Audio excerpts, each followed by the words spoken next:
Welcome back to another episode of the Catholic Talk Show. Today we're going to be talking about the legacy of Pope Benedict XVI.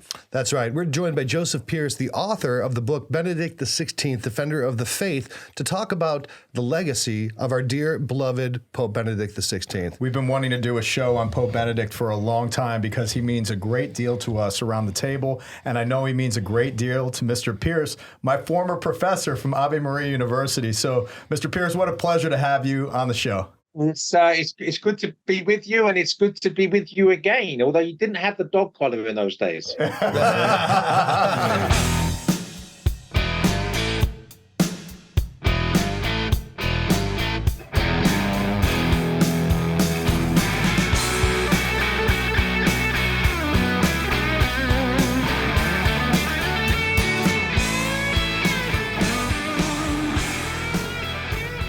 Yeah, welcome, Joseph Pearce. We're really excited to have you. And I know Benedict XVI was one of my favorite popes. I was a child of Pope John Paul II, and Benedict was certainly a great follow-up and a very dear man and a immense theologian that just wrote a lot of approachable teachings, and I'm just really excited to get going on this. Yeah, my reversion is greatly impacted by Pope Benedict XVI.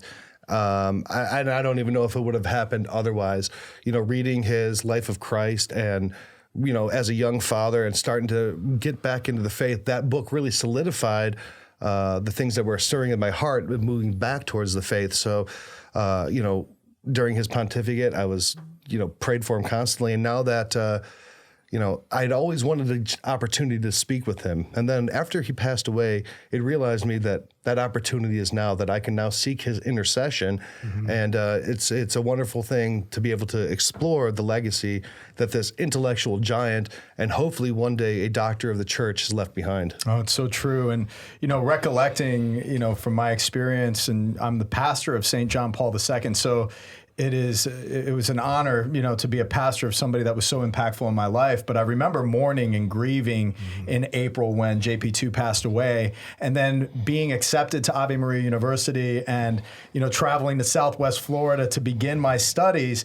I began my studies with Mr. Pearce and Father Fessio, and to learn that Father Fessio was a student of Pope Benedict XVI, and to realize the lineage of that deposit of faith and the education I was receiving at my alma mater was awesome. My heart immediately opened up, and we began studying and walking with this great German shepherd of souls. And what a gift he was truly to the church, and what a gift you are to me personally. So to have you on this show means a great deal. I'm very humbled to reconnect with you, Mr. Pearce. And what gave rise to this book, particularly Benedict XVI, Defender of the Faith? Because I see that you have honored Father Fessio actually in this book. Well, yes. I mean, as you say, Father Fessio was a student of Cardinal Ratzinger, and knew him well. Cardinal Ratzinger, and even after he became Pope, had regular reunions with a sort of a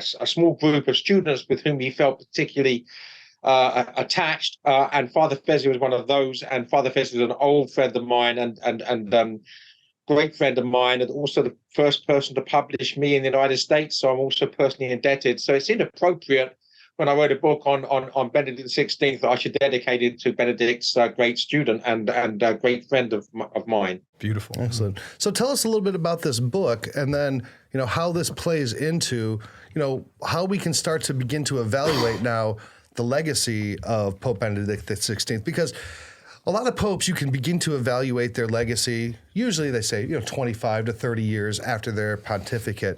But because he did abdicate and had this longer period of being a, you know, more or less a cloistered monastic pope on behalf of the church, I think his evaluation period might have started a little bit earlier. So tell us a little bit about this book, and then how it's starting to shape up Pope Benedict XVI's legacy and the impact of the church.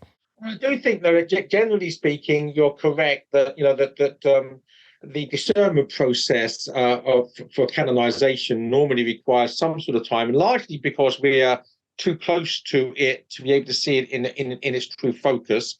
So I'm a literature person, and I sometimes talk about the great books there's a canon of great books, because great books, like great saints, have to be canonized. And generally speaking, you would not think about canonizing a book, making it part of the canon, until about 50 years after its publication. So, for instance, maybe some of the books of Alexander Solzhenitsyn that were written in the 1960s, so just over 50 years ago, can now be considered canonical. So it is difficult, I think, sometimes to when you're very close to see something in focus. But in the case of Benedict XVI, as with his great predecessor, John Paul II, the enormity of the legacy does speak for itself. And in that sense, we can say, straight away, that this was a giant figure in the church's history, not just in the history of the 20th and 21st century, but in the church's history overall. I mean, the late, great Cardinal Pell called Benedict XVI the greatest of the theologian popes, then we really begin to see what we're talking about here. And the other thing I do want to say is, we have to see Benedict XVI also as Cardinal Ratzinger, because he was not just another cardinal of the church, he was St. John Paul II's right-hand man for a quarter of a century. So, he was, I sometimes talk about John Paul II and Cardinal Ratzinger as the dynamic duo. I don't want to say who's Batman and who's Robin there, but these two men were the giants, the colossuses, if you like, that strode across those decades of JP2's pontificate. And then, of course, Benedict stepped into his shoes and carried on that noble legacy. So these two men are great men. St. John Paul II has been canonized already. So one might hope and pray that Benedict XVI will follow in his footsteps in that respect also. Very good. Yeah. I think that's a really excellent point that you made, is that when you're looking at Joseph Ratzinger, there is almost 3 chapters of his life that stand on their own because they're so distinct and so particular and unique in the history of the church. So if he had only ever been Cardinal Joseph Ratzinger, he still would have been one of the preeminent and most powerful theologians that the church had ever produced. Then in his pontificate of Pope Benedict XVI, he was the theologian pope. Like you said, Cardinal Pell said, the greatest theologian pope ever. And then as Pope Emeritus, he set so many precedents and even continued to do some writing. So there's 3 really distinct periods of evaluation. So when you're looking at him, it adds to the complexity of understanding his legacy, I think. I have to say too, and I think the impact is very evident, especially from our, conscientious view of the church in the 20th century and then entering into the 21st century. We were impacted by Cardinal Ratzinger's teachings, and we really can't say enough about Father Fessio and Ignatius Press, because if it wasn't for Father Fessio and Ignatius Press, we wouldn't have had that impact or splash in the United States. That impact was certainly felt. So a big shout out goes out to Father Fessio and Ignatius Press. But as a result of that work of really marketing Pope Benedict's materials as Cardinal Ratzinger, that's how we got to be introduced by the very approachable theologian. We constantly say how JP2's materials are just so dense, and I love reading JP2. I'm constantly reading my patron, my Pope, in John Paul II. But it's dense. You have to sit down with a section of that and just like digest it, look at commentaries, figure out people who are kind of interpreting that. What I love about Pope Benedict is his approachability. He is such an excellent teacher, and he doesn't dull it down. He doesn't water it down, but his delivery is just so clear and so logical. And so loving. Oh, my goodness. It's just, I can just sense the tenderness of his heart as he's writing this. It's true. Absolutely. I felt that too. And I think you made the great point that as a teacher, and Mr. Pearce, you as a teacher, I think that lent to his ability to deliver these teachings with clarity so that they could be delivered to the audience who they were prepared for. I mean, I'm sure Pope Benedict could have wrote things that would have absolutely melted our brains. But when he was writing, he's writing things that he knows are for a more general audience, so he's making them approachable. So how do you think that his time as a professor impacted Cardinal Ratzinger and later Pope Benedict XVI? How did that impact the greater picture of who he was? Yeah, okay. I'll answer that in just a moment. But I want to backtrack a little bit because I wanted to comment on one or two of the other comments that were made in your conversation prior to that. First of all, in the new edition of Cardinal Ratzinger's Spirit of the Liturgy, that Benedict XVI Emeritus wrote a brief preface in which he actually thanked Father Fezio for giving him a voice in the English-speaking world. So, so what Father Rich says there is absolutely true. And then the other thing about his clarity, that I'm always, especially I say, when compared with St. John Paul II, he's much more accessible, and he actually reminds me very much in that gift of being of communicating very complex, abstract, philosophical and theological points with great clarity. He reminds me very much of C.S. Lewis, because C.S. Lewis has this great ability to take abstract philosophical and theological points and feed them to the common man in a way that's digestible. And that brings back, and there's the mention about his gentleness. Because with Benedict XVI, it's not just clarity, it's always clarity and charity, always hand in hand. And that's the glory, one of the glories of the man. So that was my backtracking. I've spent so much time backtracking of the conversation, I forgot what your actual question was. That's all right. I think we lack the gift of clarity in asking questions of our guests.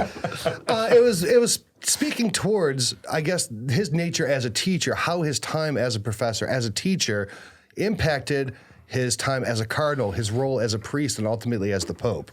Yeah, I mean, again, the very important thing, to be a good teacher, there are two things that are essential. And if you have one and not the other, then you're not a good teacher. One is you have to know what you're talking about. And then the second is you have to be able to communicate what you know. Now, if you know what you're talking about and can't communicate what you know, you're not a good teacher. You might be a great intellectual, but you're not a good teacher. Or if you don't know what you're talking about, but you're a great communicator, then you're a charlatan, because you sound good, but ultimately it's all empty and vacuous. Pope Benedict, and prior to that, Joseph Ratzinger, and you say his legacy as a professor. He's a teacher par excellence, according to those two criteria I've just given. He has a knowledge which surpasses almost everybody, and then he has this great way of communicating that knowledge in a manner that those people who don't have as much knowledge as he does can actually understand what he's trying to convey. That's the greatest teachers have a genius for that, and he absolutely had a genius for that. Now, I've been privileged to read through a number of your books, Mr. Pearce, and your knowledge of the ancients, and traveling through the journey with you through the Iliad and the Odyssey was one of my favorite experiences at Ave Maria in my first semester. And then your knowledge of Tolkien, of C.S. Lewis, and so much literature throughout history. And then your knowledge of the church, your love of the church, it has just been an inspiration to me. What was your approach to this particular book on Benedict XVI? What did you want to deliver? What did you want to get across, to the general public? Well, the key thing, of course, is as you rightly say, that my sphere of experience, I almost said expertise, but that would be blowing my own trumpet here. My sphere of experience, is writing literary biographies or literary criticism. I'm a literature professor and teacher. So obviously this is outside that sphere of experience. So you might say I moved outside my comfort zone somewhat. And the reason I did so is because I wanted to defend the reputation of this great man. And I wanted to do it in such a way that it would be accessible to fellow Catholics such as I am, who are not trained theologians, who are not trained philosophers, who nonetheless owe so much to this man, and to try to encapsulate in a slim volume, and it is a slim volume, it's meant to be digestible. It's not meant to be the definitive tome on everything that Ratzinger and Benedict did. It's meant to be an introduction and an encapsulation of the legacy that he's left to all of us, the great wealth that he's left to us in his life and his work. So a question I'd like to ask is kind of a two-part question. And I would say, in your opinion, what is the greatest part of his legacy? What is the thing that he left to the church that is going to have the longest impact? And then the second question's like it, but what in his legacy is most attacked? What in his legacy do people view as either problematic, whether they criticize him for any handling of sex abuse, or if it's any of his perceived rigidity in the modern climate? So what are his greatest impact and legacy, and what are the things that are most challenging to defend? Well, I think that they're twofold, and what his legacy is, and I think they are the easiest to defend, even though they are the most attacked. Because in fact, the two things for which we should be most grateful for him are the two things for which he's attacked, and it's no surprise.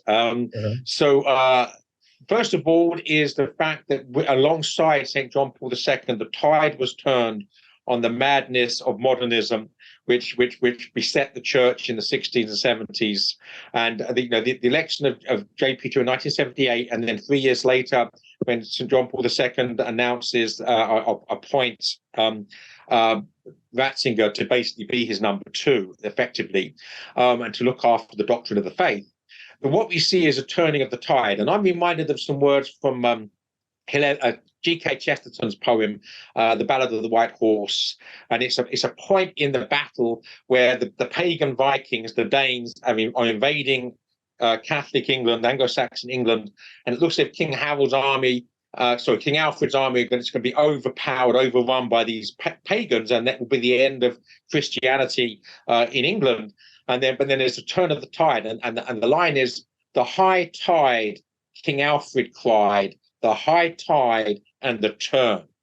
And I think that the election of JP2, and then 3 years later, the addition of Ratzinger as JP2's right-hand man, turned the tide and saved the church from that madness which was besetting it and threatening to overthrow it. So that's the first one. And the other one, and I refer to some comments by Pope Benedict's brother, Georg Ratzinger, when he was asked what was the most important part of Benedict's papacy. And he answered, I said, well, what did Benedict think? I mean, I wasn't asking Georg's opinion, but he's asking for the inside scoop, because obviously Georg's the most intimate person to Pope Benedict, his brother. He said, without doubt, Benedict considers his defense of the liturgy as the most important part of his pontificate. So I think that the second part, apart from being with JP2 in turning the tide of heresy back, we have this defense of the sacred liturgy. And of course, as Ratzinger in 2000, we have the spirit of the liturgy, which lays the foundations. And then we have the motu proprio Summorum Pontificum during his papacy, which confirms his stance on the liturgy.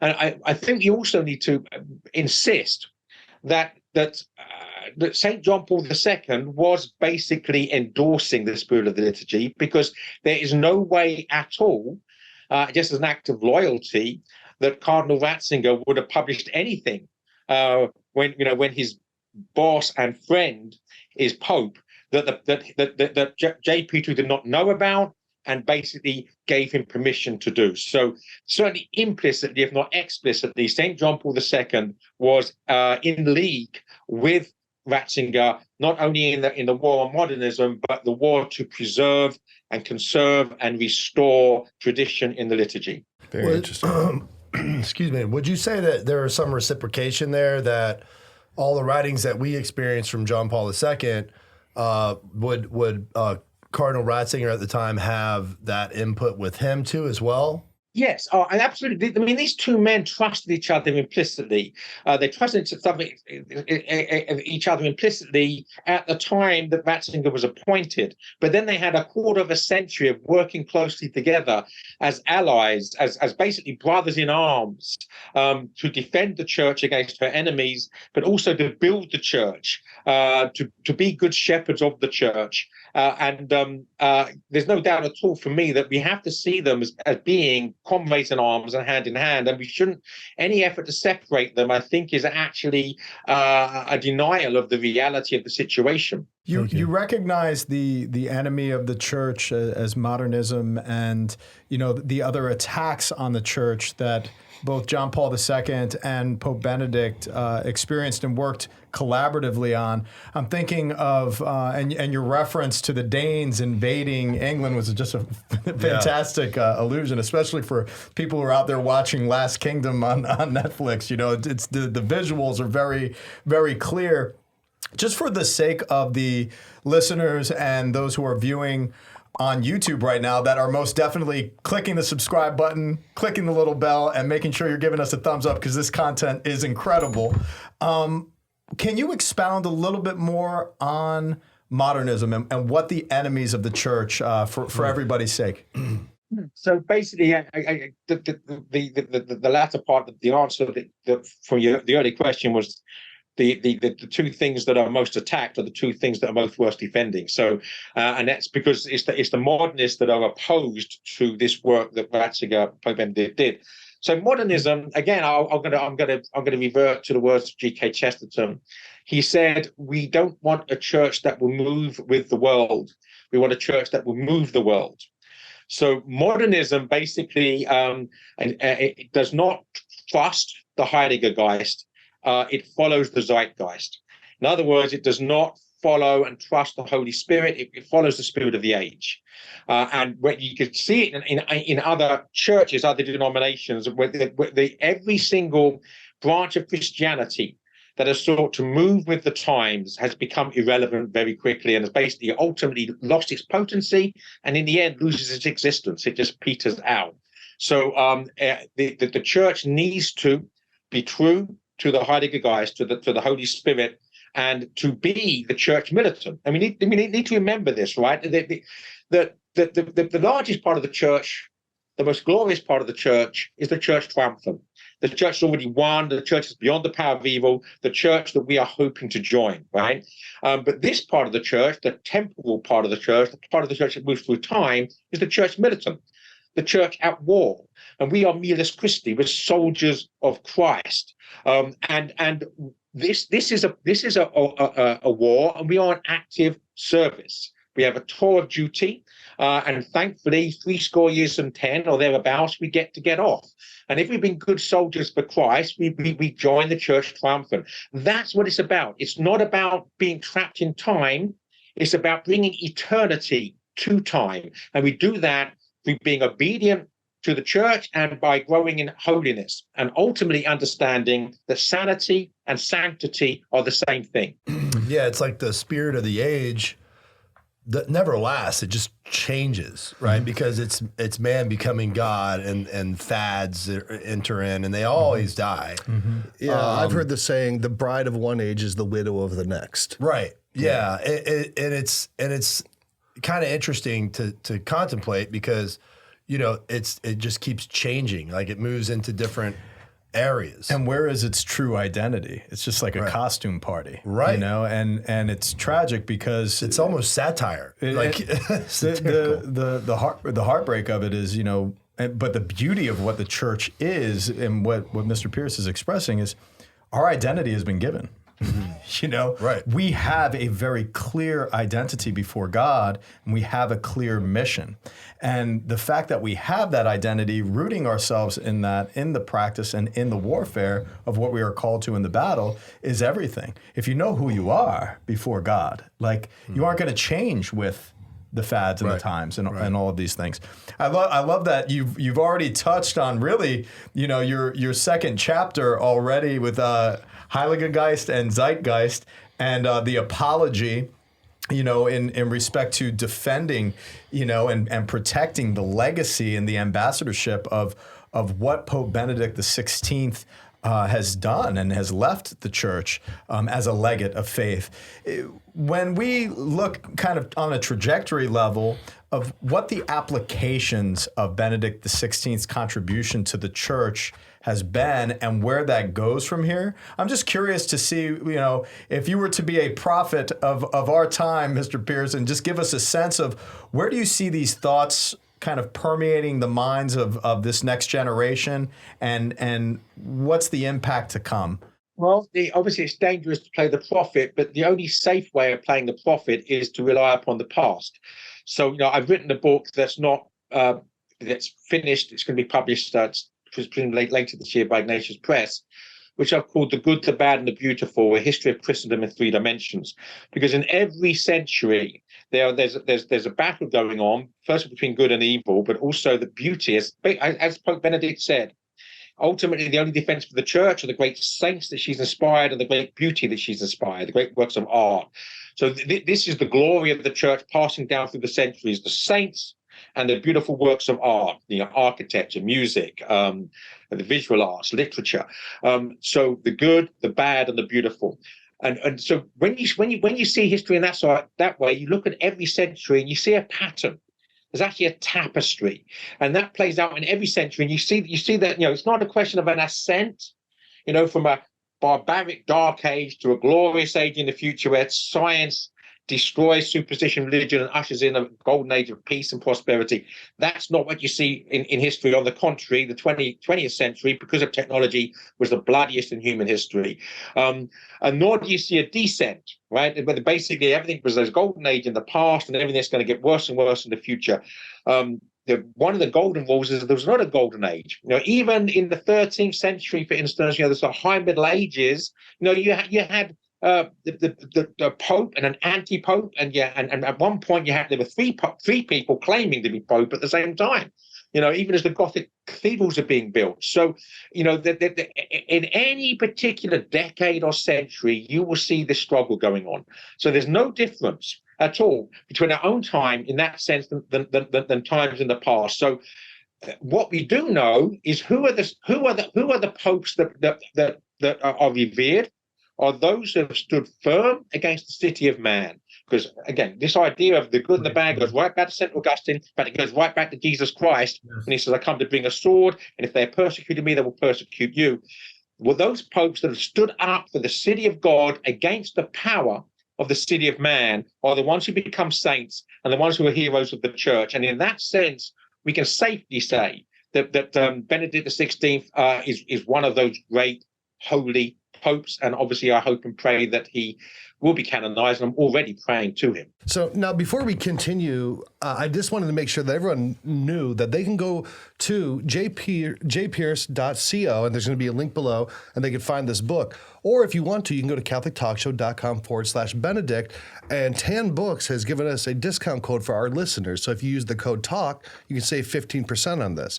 So you can get this book at either place. There's going to be links below. So go and check this out, because this is, like you said, this is not a daunting book, but I think it is a beautifully distilled book. I mean, the cover, there's even some beautiful images. Art, the pictures inside, high quality, great paper. I think it's a fantastic introduction to for a reader to start entering into his writings, entering into his legacy in a deeper and more meaningful way. I think it's a great starting point for a lot of people. And whoever your designer was too, the cover art is just absolutely fabulous. The font, everything. And just from personal testimony, if you haven't come across Joseph Pearce books, take some time, order all of his books, because he is just such a gift to the church, such a gift as a professor, and he makes things so accessible and enjoyable. And some of my most favorite classes were with him. So it's such a joy to see your work enter into a treatment on one of the most impactful popes in the history of the church, and God willing will be a church doctor one day. I'm certain. And for anybody else looking to find out more about Mr. Pearce, he did a fantastic interview with the Catholic Gentleman where he goes into his story, which his story is incredible and absolutely something I really encourage you to check out. So if you can click the link up there right now, and that'll take you over to that episode that I watched with the Catholic Gentleman, Mr. Pearce, that was really wonderful, that goes into your personal history. So kind of getting back into Pope Benedict XVI, when you were preparing this book and writing it, is there anything that maybe surprised you, or something that you didn't quite know, something that really jumped out at you in your preparation and writing of this book? That's a great question. And I want to say also that I've appreciated the description of it as an introduction, because that's what an introduction and an apologia. That was what I intended it to be. Something that introduces Ratzinger and Benedict XVI to people that don't know him as well as they should, but also to defend, and apologia, defend the reputation. So that's what it's intended to be. And I think another word used was distillation. And that was also another great compliment, because that's what I intended to do, was to distill the essential aspects of his life into a slim volume that's not going to be intimidating to people. So the fact that when you hear a third party, or three third parties there, it's sort of basically endorsing the book has achieved what I hoped it would, then that's very gratifying to me. So I'm grateful and encouraged by that. Now, I think, I don't know, I was interested. I didn't know much about the early Ratzinger. I didn't know much about the pre-JP2 Ratzinger when I began the research of the book. So it was a joy for me to actually come to understand that, first of all, there's a continuum. That his ideas developed. I sort of sometimes think of, like a tree. There's an understanding of modernism. We talked about modernism earlier. I've been talking in now because I understand it, metaphor for Benedict. So I'm not off point. I'm perambulating a bit in good Chestertonian fashion. So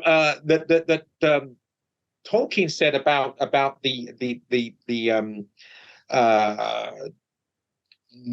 preoccupation, I can't think of the right word now, the obsession with trying to get back to the so-called purity of the early church, which manifested itself in the 1960s in the so-called spirit of Vatican II. And he said, I don't understand why a sapling is considered to be superior to the full-grown tree. About the church, right? And he said, and even if the sapling was superior to the full-grown tree, if you chop down the tree looking for the sapling, you don't find the sapling, you kill the tree. So this is a perfect understanding of the living vitality of orthodoxy and tradition, and how the two go hand in hand. And we see that with Cardinal Ratzinger.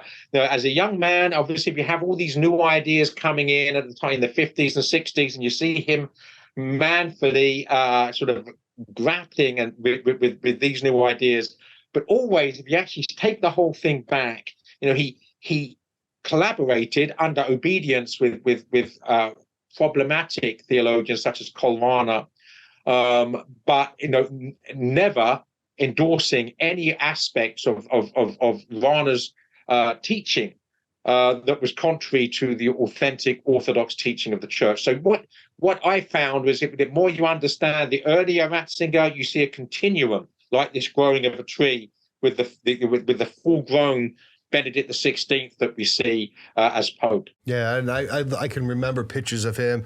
He was one of the suit and tie priests in the 60s, and it always kind of jumped out at me that, and he was so involved in the Second Vatican Council. I mean, he really was a man of the council, and maybe he was the last, truly the man of the council, and how that spirit of the Vatican II, how his personal interpretation of the council developed as well as his life went on. And you can see that his kind of culmination of how he interpreted the council could be seen in things like Summorum Pontificum, and see in the things that he did both in the liturgy and both in the things that he defended. So again, there was some evolution in Benedict XVI, or maturation, or if it was getting up to cask strength, I guess you could say. Yeah. The phrase he uses, the hermeneutic of continuity versus the hermeneutic of rupture.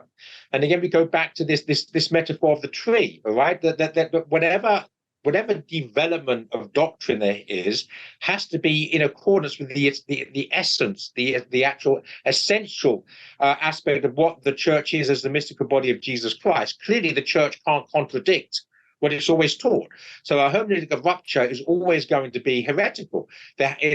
All development of doctrine has to be part of a hermeneutic of continuity, which again is exactly what Ratzinger was insisting upon as the only authentic way of understanding the Second Vatican Council.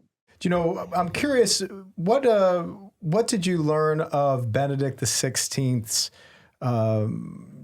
point in his life when he abdicated the office as Holy Father and entered into a state of contemplation and prayer, and the disciplines therein. What was your perspective when he did that?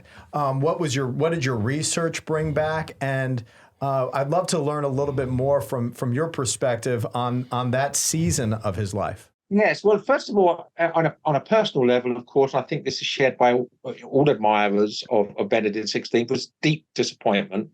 In many ways, much more deeply disappointed at the news of Benedict's resignation than the news of St. John Paul II's death. For two reasons. First of all, St. John Paul II had been very ill for a long while, was suffering greatly, and we all knew that he was a saint. So you're not too disappointed when a saintly figure crosses the threshold from life to eternal life. But when a great man resigns from the papacy, abdicates, you feel a great sense of loss, because this was a great pope who you could trust, and all of a sudden we have a vacuum, right? And we knew that who was filling the role was good, but what's going to happen afterwards? So there's fear also. It's a natural psychological impulse is to fill a vacuum with anxiety. So the deep disappointment. But then a couple of comments about that. Father Fezio said to me when I was with him a few weeks ago at Ave Maria University teaching, that he recalled an early interview of Pope Benedict shortly after he became Pope, referring to St. John Paul II's illness, and the question was, should a Pope be willing to resign if his health sort of necessitated it?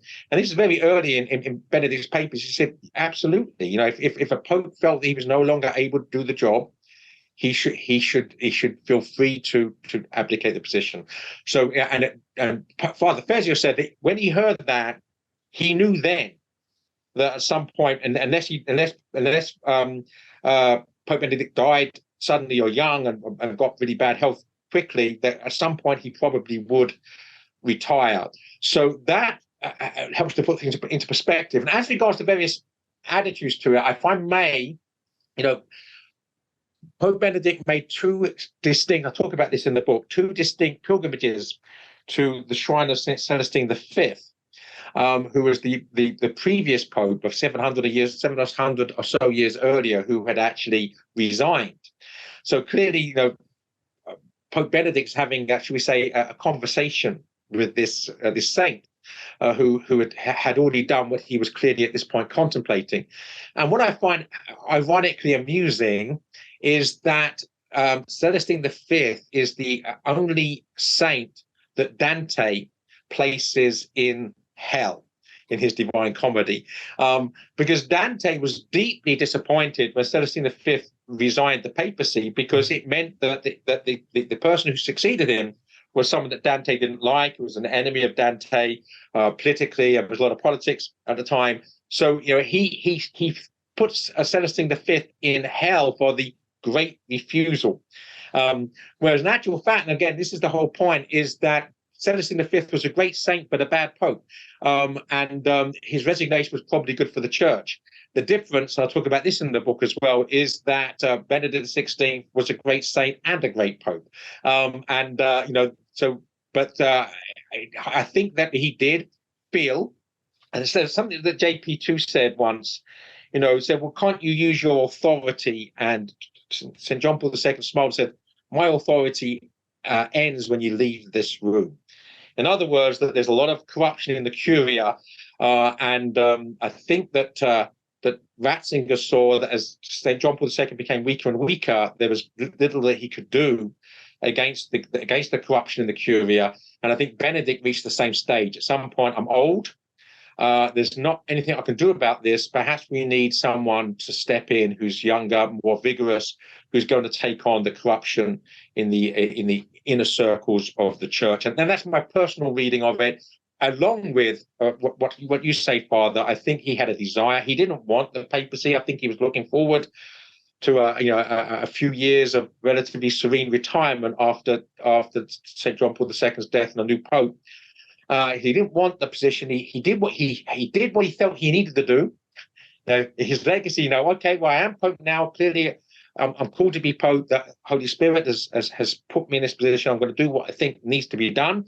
And then when he did that, and then felt there are other things that need to be done, I'm too weak and too old to do, then I'm going to step aside and hope that my successor will take that particular nettle by the hand. That's what I think. And then he lived that contemplative life, keeping his focus on heaven, on that final threshold that we all need to, the memento mori, the reminder of death, 4 last things: death, judgment, heaven, and hell. He wanted to make sure that he was focusing on that as he reached the twilight of his years, and then that was the sort of thing that saints should do. It was recently revealed by his personal secretary, Archbishop Ganswain, that he was suffering from intense insomnia during the last years of his pontificate. That his insomnia was so bad that he, when he went on the trip to Mexico where he hurt his head, it was because of the insomnia, and the insomnia had driven him down so much that he was in absolute terrible health and complete and utter fatigue, spiritually and mentally and physically. And that was one of the big contributing factors to the decline in his health and his decision that he no longer had the energy to exercise the Petrine ministry, which I thought was really interesting as someone who hasn't always slept great in my life. You know how it could beat you up, and then having the weight of the church on your shoulders and being in your 80s and having that you could see, you could even look back now and say, oh yeah, he had the dark under his eyes, you could see it. Well, next to our guardian angels and Saint Dymphna and Saint Joseph, I think we've got a Joseph Ratzinger, Pope Benedict XVI, to ask for his favors and intercessions when it comes to insomnia. That's good to know. That's very good to know. So Mr. Pearce, how people can get in touch with you and actually bring you to come? You take speaking engagements, from what I gather, and I'd be interested in bringing you down to the parish one of these days. I would love that. This conversation has been quite invigorating, and to think we could actually do it with a pint of beer in our hands, that sounds quite good. We're talking. Yes, I do speak widely around the United States and beyond, abroad as well. And so, if people want to contact me, they can find how to do that at my website, jpearce.co. And the conviction of your delivery comes through even the video screen on your computer, and I appreciate the position of your camera, because being a student and in one of those desks, your delivery and your hand motions were very free during this presentation. So we want to encourage each of our listeners and our viewers to go to jpearce.co. That's PEARCE.co. You can check out the show notes and link there. On that website, you're going to be able to learn more about Joseph Pearce, about the books that he's written, the impact that he's had. He's got a blog. You can secure a time to bring him in to speak at one of your engagements. And you even have a newsletter, as well as a lot of these books that you can order now. Once again, we want to invite our listeners to go to catholictalkshow.com/Benedict. And what's the code that they have to put in? Use the code TALK, and you can save 50% on this particular book through 10 books. And this is a great way to get introduced to both Pope Benedict XVI and the writings of Mr. Pearce, because he's got quite a few books and other things. We did an interview with the president of the Society of Gilbert Keith Chesterton. You've written a book with him as well. A lot of great things, for somebody who's looking to maybe stretch their intellectual knowledge of the church and to maybe go beyond some of the things that maybe you've done in your intellectual safety. I know Father Richie speaks so highly of him as a professor. We can't encourage you enough, again, to go to jpearce.co and see what you can find there. Again, I want to thank you for coming on. Number one, for us getting the copies of these books. We've all, thank you. Are consuming it. And for writing this book, defending, and creating an apologia for Pope Benedict XVI, because he deserves it and needs it. And I think defending his legacy so that it can continue to have an impact in the future of the church is a very important thing. Well, thank you very much. Thanks for having me. But by the way, this is invigorating. I do all sorts of interviews, and some are more dynamic than others, and this is very dynamic. So thank you.